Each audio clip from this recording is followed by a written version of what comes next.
All right, welcome back to the Built for Profit podcast. Guys, Amy and I were just chatting right before we click record. Number one, I'm so fired up to have her on the podcast today. She's doing all things real estate, everything from agency to investing to house hacking. Can't wait to just dive into her story here. So number one, Amy, thank you so much for being here. And then number two, I would love to kick us off by you just kind of tell us who Amy is. How did you even get into the real estate game?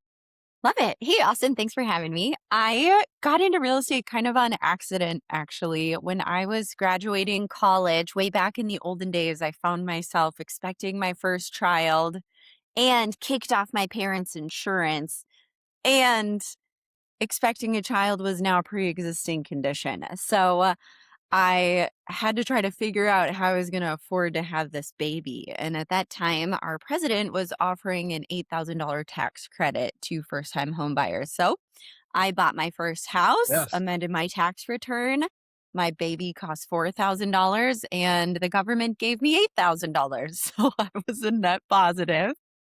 It was a little more complicated story than that, but it really actually kicked me into the real estate space and helped me realize that nobody's coming to save ya, and owning where you live and kind of honestly doing a budget and taking control of your personal finances is really, really important to start as young as possible. And I think that's been my mission kind of ever since, is to one, figure this out for my own self, and then who can I teach and bring along with me so that then they can teach and bring along with them. So we're just saving the world over here. I love it, Amy. It kind of reminds me of that famous quote. What is it? Like, the best time to buy real estate was 20 years ago. The second best I time to know. buy it is today.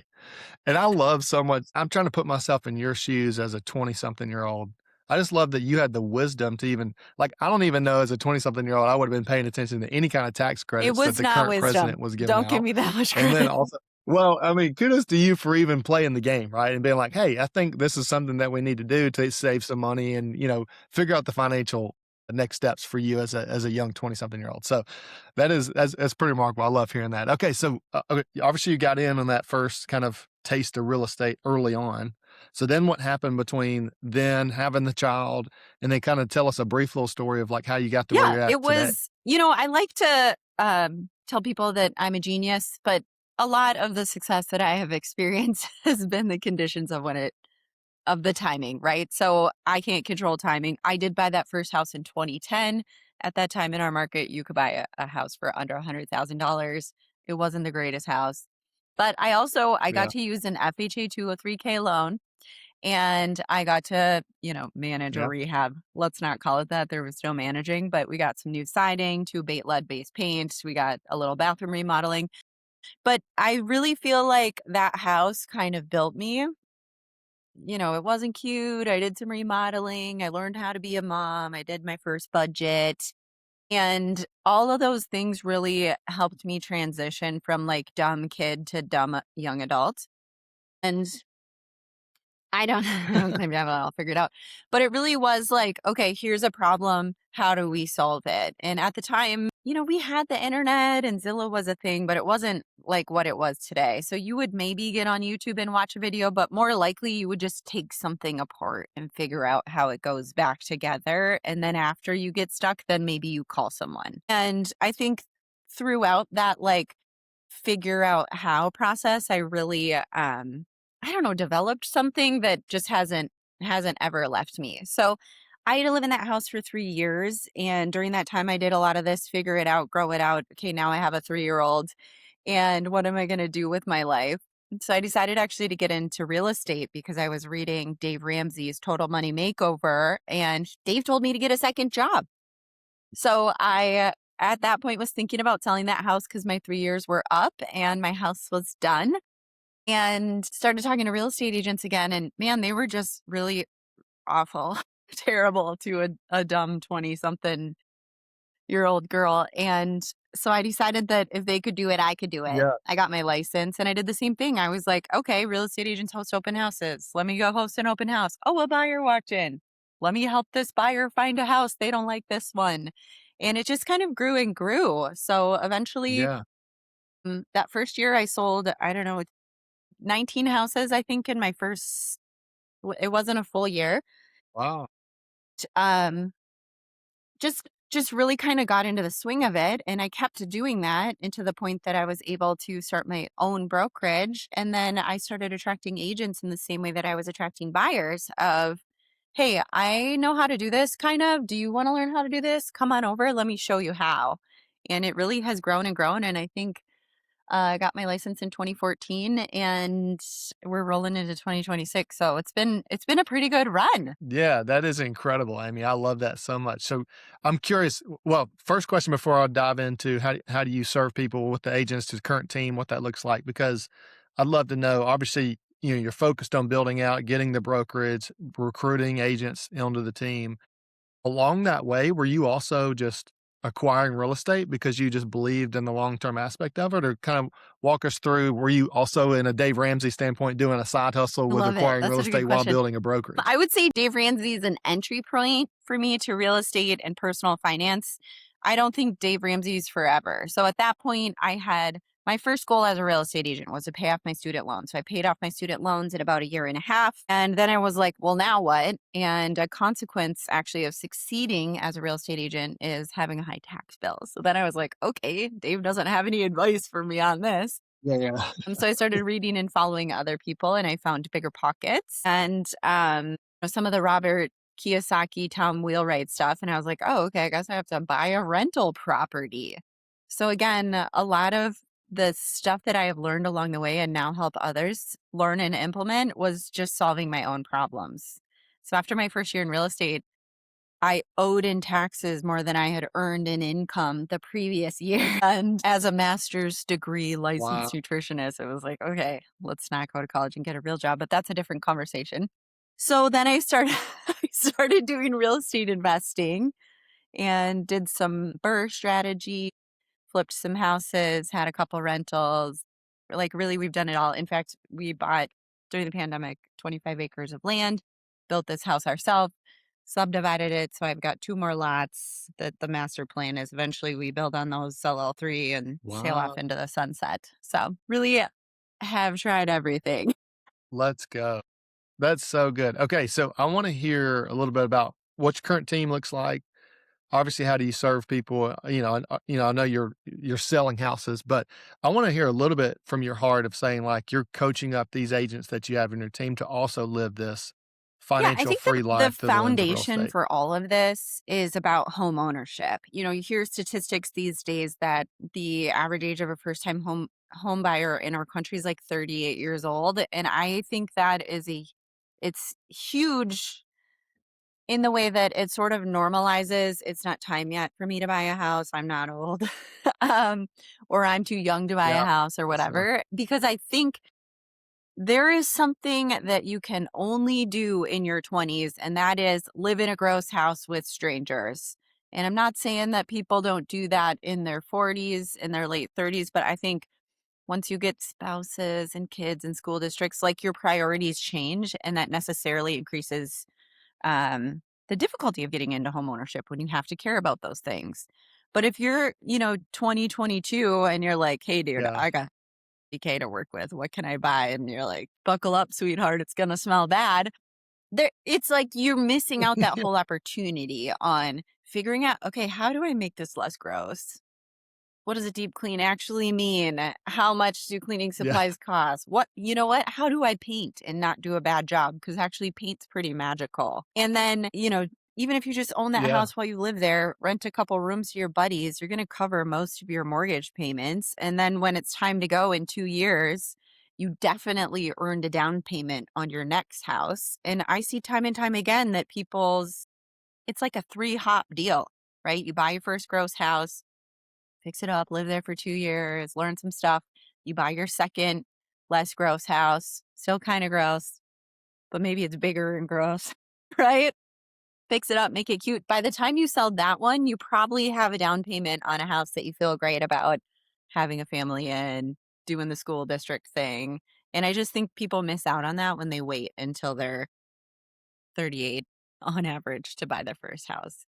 So to answer your question and go all the way back, I think the way that we serve people is by helping people get into home ownership as early as possible. And we do that through agency by helping our agents, first of all, do the same thing themselves and then educate and guide people through the process, even though they might feel like they're not ready yet. Amy, I love that so much because when you were telling this story, I immediately thought back to I just graduated college. I moved into a rental, a gross rental with multiple friends. All of us were paying some landlord that owned that house.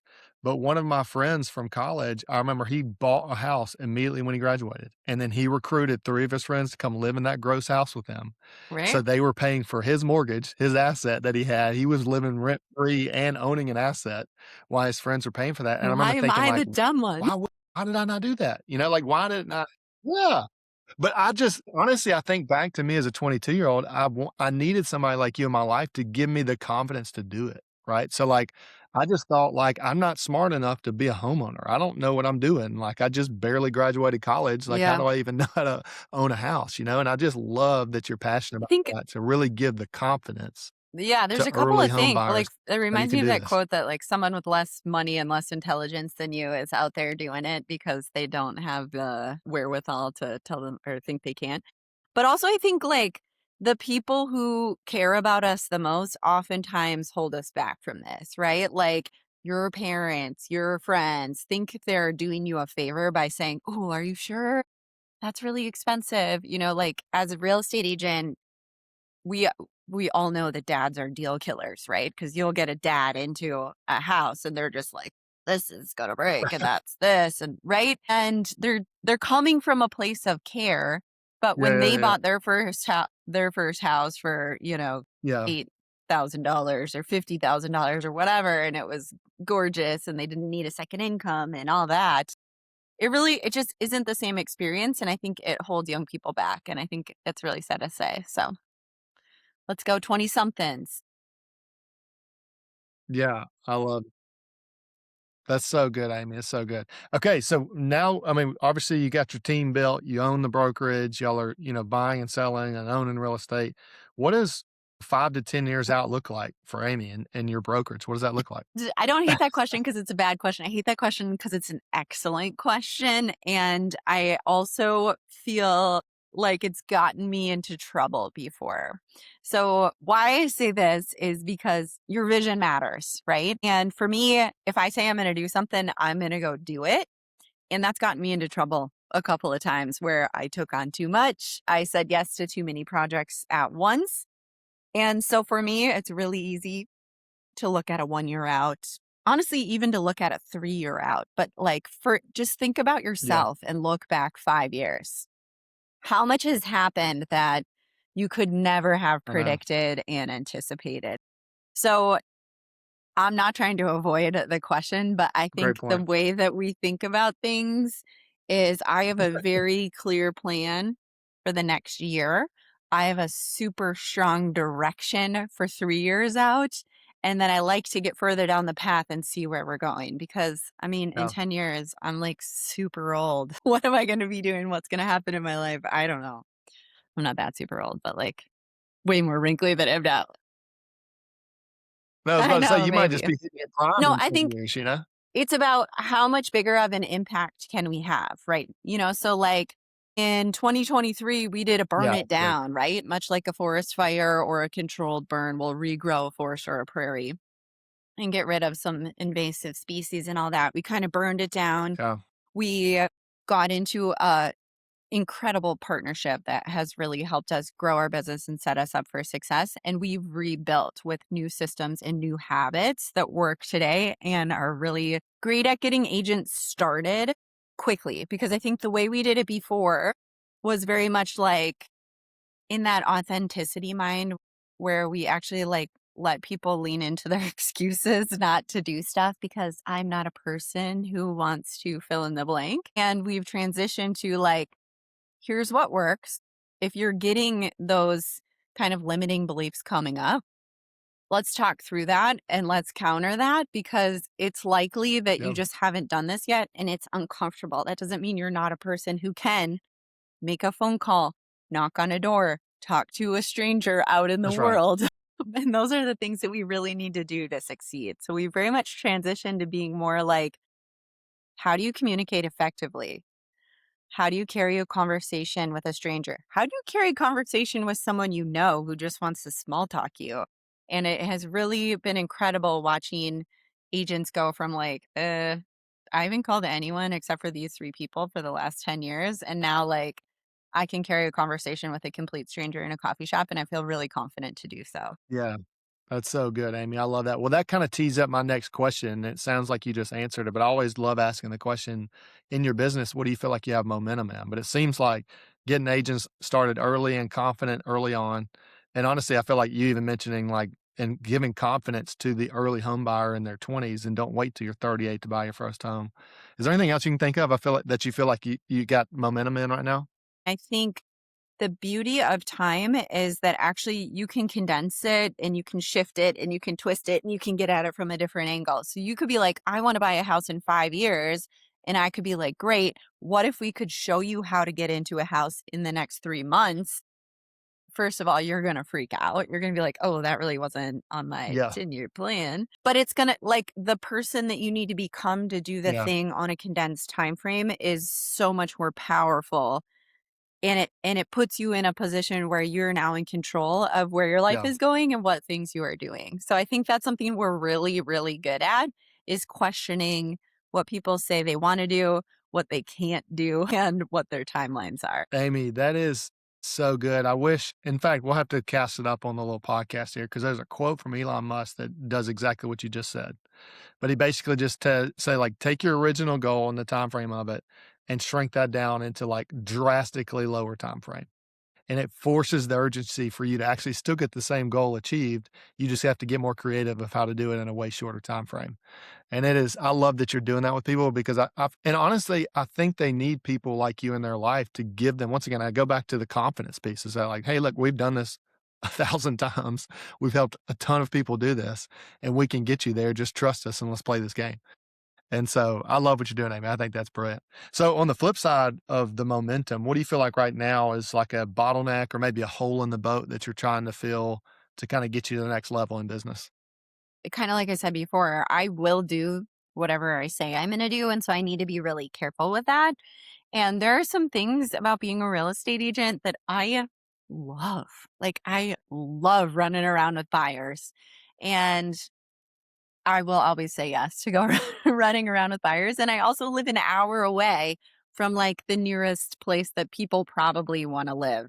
And so for me, it's about accepting help with things that like I know I can do and I know I enjoy doing, and allowing someone who's coming along learning the business to have the opportunity to work with someone in a place that gives them support and hand holding and under your wing along the way, when I could just be like, oh yeah, buyer, I can go take it, I can go do it. Man, I love it, but it is so hard to say like, okay, it's actually better for me to focus on helping you, training you, coaching you through the process than me physically just running around all over the place. And that is it's a something I struggle with every single day. Whenever someone's like, "I'd love to work with you," I'm like, "Great. Let me show you my partner here. We're gonna be working together." And ultimately, it's so rewarding. It's so rewarding because, like, when I get an offer accepted, it's like, "Cool, yeah, I've done that a whole bunch of times, knew it was gonna get accepted or knew it was not gonna get accepted." But when some of these new agents on our team are getting their first or third or even their 20th offer accepted, right? Like, a lot of agents don't sell 20 houses in their lifetime, and we're working to get our agents selling 20 houses in their first year. That's incredible for them. Like, that is a huge blessing Yeah. for them and their family, and they worked for it. And so I always have to remember, like, I work for them. This is what we're here to accomplish. Even though my like little ego of I love opening doors for people has to kind of sit on the sidelines. Yeah, and I think you bring up a great point, Amy, because, like, it's something it's easy to get things off your plate that you hate doing because 'cause you're like, "Oh, this is miserable, it's dragging me down anyway." But you are enjoying this, but Right. you know that your value is needed at a higher place somewhere else, and so it's like that's very difficult. I fully get that. I'm in the same boat because there's things, especially when you're like, you enjoy it, you get energy from it. It's hard to give those things up. But I've heard it said time and time again. I just have to, I'm just speaking to myself here Hmm. of just saying like, build the people build the business. And I think when you have that mentality like you're doing, say like, it is harder to train. It is harder to bring someone alongside with you rather than just go do, especially if you really enjoy it. But then when you, like you said, you're already seeing the fruit from other people getting their closes and how much energy and excitement that gives you and the team. So I just think I love it. But that's a great point that you bring up because I think people need to hear that of saying like, it's still hard to give up the things that you love doing, but to have that realization at some point in your life to be like, what's the best thing? What's the best lever I can pull as a business owner? Right. And as a team, we're trying to help 227 people with their home ownership goals next year. And if I'm out here doing every single thing myself, we will not be able to do that. And that's a disservice to them. So I need to put myself in the Yeah. role that is most important, which is Yeah. helping and guiding people to get there. So if, I mean, that could be as little as 9 people on our team helping like 15 to 20 people with their goals. That's a much greater impact than I could ever have on my own. So that's what we're here to do. Yeah. Yeah. That's so good. Amy, I love that so much. Okay, I'm curious for you, obviously started the brokerage in 2014. We're now walking in 2026. What's something that you wish you would have known about as you build the brokerage, build the business, about profit early on in your phase that you maybe realize now or what you're like, because the podcast obviously is called Built for Profit, right? So I'm curious how does that play into your mind of just operating with margin? I um, burnt it down and rebuilt with a partnership in 2023. And part of why I did that, and I don't know how many real estate agents you talk to, but I talk to a lot of them. And if I ask them if they're profitable, they just get a little glazed over. And either they have money in the bank account or they don't have money in the bank account. And that's kind of their judge of profitability is. So when I partnered, it's a national prop tech company, right? And part of the benefits that they provide is financial reporting for us on a monthly basis. And there's a model, right? So there's I don't know, Love it. 450 or Yeah. something teams nationwide that are using this partnership to like grow together.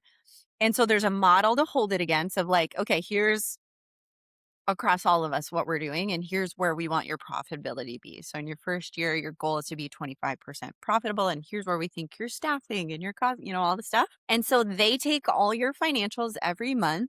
You sit down and you have a Yeah, that's good. meeting and they're like, okay, here's where you're at against this, here, right? And then you have like this beautiful dashboard for your team and for your business so you can see. And at the beginning, it was like, okay, yeah, blah, blah, blah, cut expenses, right? But now that we've been doing this for 2 years, I can tell you today that our business runs on a 35% profit margin.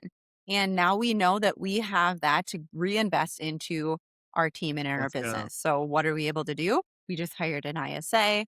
We're putting that into marketing. We're applying that into training for our agents so that the better our team does, the more resources we have available to us so that everyone does better. And if we didn't have that kind of transparency about what's happening on a monthly basis, we'd never be able to get there because we'd be like, oh, we have money, let's buy this. And then we'd forget about this other bill that's coming and then be like, oh, shoot, I guess we'll put that on the credit card. Yeah. And so by building in these systems of productivity and then looking back and seeing, okay, how did that equate to profit each month? We've really been able to build something that isn't scary now going into a seasonal, I mean, actually 2026 is going to be a really good year for real estate. But like knowing it's December, it's January or whatever, and what's coming down the pipe is That's so cool. much more clear because we have these systems that we follow. Amy, that is so well said. I want every business owner to hear that because you just mentioned something that is true for so many people, not just real estate agents, where so many business owners as well are making decisions based on the money that they see in their bank account, not having a clue what's coming down the pipeline in a few months and just saying like, can we afford this? Can we not? Let me see what my bank account says and let's go versus like measuring what matters, which is what y'all are doing on the dashboard and the benchmarking and all those things to ultimately make decisions. And the fact that you can spit that off 35% and here's the beauty of all of this. To operate with that margin, it gives you the opportunity and the creativity to go reinvest in the business for growth, right? It fuels that power for growth. So whether that's bringing on a new team member or paying your people better for bonus structures, all the different things. I just love that you've put that system in place. Is that something, if you look back on, before doing the forest fire in 2020, would you suggest, man, I wish I would have done that from day one? You'll meet with someone and they'll say, what's your budget for this? And you just watch any real estate agent say, how much does it cost? Right. And then that becomes the budget, which is like, Yeah, yeah, yeah. you end up putting yourself in a vulnerable spot as a business owner when you're like, well, if I give this company this many For thousands of sure. dollars, they say I'm going to get this many leads out of it. Where when you can come from it of like, okay, let's say I have 500 extra dollars every month that I want to put in it. How can I allocate these funds most efficiently, right? Like I want to generate 2 listings a month, or I want to, whatever you're trying to accomplish, you can be very specific and then you can just run the numbers. And then you also have the information to do a debrief and be like, okay, we've been doing this for 2 months or 6 months or whatever, an appropriate timeline for whatever you're doing, and be like, okay, what results did we get? Is there something we need to change in our campaign to get? So it just, man, it's just better when you got numbers. It just is. Yeah. So good. Amy, that is so good. One of the conversations I get to have all the time is make your decisions just a simple math game. So, like, don't go off of gut and just be like you just mentioned, well, how much does it cost? Let's see what it's going to happen. Like, if you have the numbers and you have the data, you just make it a math game and it either makes sense or it doesn't make sense, right? And you reevaluate along the way to know when to shut down, when to continue on. That's just so good, Amy. I love that so much. I want to talk about the flip side of that, right? Because sometimes the math doesn't look good, but it's the right thing to do. So let's just say you're a real estate agent, or you're a new real estate agent, or you're a failing real estate agent, and you're having your little heart to heart with yourself of like, this ain't working. And you don't have those numbers because you haven't been paying attention. And you're in this place of scarcity of like, I can't spend money because it didn't work last time. I think a lot of people quit when they're in that spot and they go get a job. And I understand why they do that, because it is very hard to look without all kinds of judgment for your past decisions and what your past experiences are. And it's hard to look at something like a partnership and see, okay, this means I am giving up something. But in order to get to what it is, I'm going to have to. And it's that like investment in yourself and your true honest belief in you and where you're going and your vision and that clear certainty. So when we had our forest fire, right? I was looking at doing this partnership. They run a whole financial thing on how's your business operating now and what does it look like with ours. And the math was terrible. It was not mathin'. It was like, hey, dude, if you want to be with us and you keep going the way you're going, you're like a negative 250K a year. And I was like sobbing. I was like, that sucks because I really like you guys. Yeah, yeah. This is going to be really, I know in my heart that this is where I need to be. And so that's where I was like, okay, if I want to be here, who do I need to become and what do I need to do? And that's where it really was. All right, we're committing, we're going in. And it's going to hurt. But guess what? Now I have a partner to share this burden with me, and we're going to work together to make sure we both succeed. And so coming from that place of like, this does not look good on paper, but I know there's a Yeah, path yeah. for it to look incredible on paper, but it's a long game. I'm willing to commit and show up even when I don't want to, when I'm tired or have been on Zoom for too long. I think it's really, really important. And I think a lot of people fail to get over that scary, Yeah. it's not even a hump, it's like a leap of, okay, I can do this. So I just think, if you want something and it's really important to you and you can see with clarity that somebody is doing it and there is a step that you can take to line up with someone who is doing it, man, you got to believe in yourself and you got to take that leap, because it is so worth it to get on the other side of like, I built that. It just feels really incredible. Amy, you bring up a fantastic point because the way I think about that is that everyone has their levels of risk, right? And so to you, there's like this moment where you had to say, I have to make a massive leap of faith, knowing that I can bet on myself and this is going to pan out, regardless of what the numbers may project out based on my past experience. But so much of that, I think for you, the cool thing about this, of the story you just explained, was like you were betting on yourself. And you're like, I'm gonna prove myself wrong and we're gonna go do this. And so to me, there's like levels of this risk factor of saying, like, from an investment side of the money, do I see return on this or not? and how much is in my control or outside of my control to be able to go do that. Right. And so, like, on the flip side of that, the way I was thinking of saying, like, is the mathin'? Does this new hire or this marketing agency or any of those things make sense for what I should see a return on the investment for what I'm investing right now? Because I think every level, and you've experienced this too, every level of business is I have to invest money now at a loss to see a payout down the road. Right. And so you're making those decisions nonstop as a business owner if you're in growth mode to go do those things. And so I think it's just the level of risk and how much depends on you to make the math to figure out what to go forward. But I love that point that you brought up, Amy. I think that's so smart. I love it.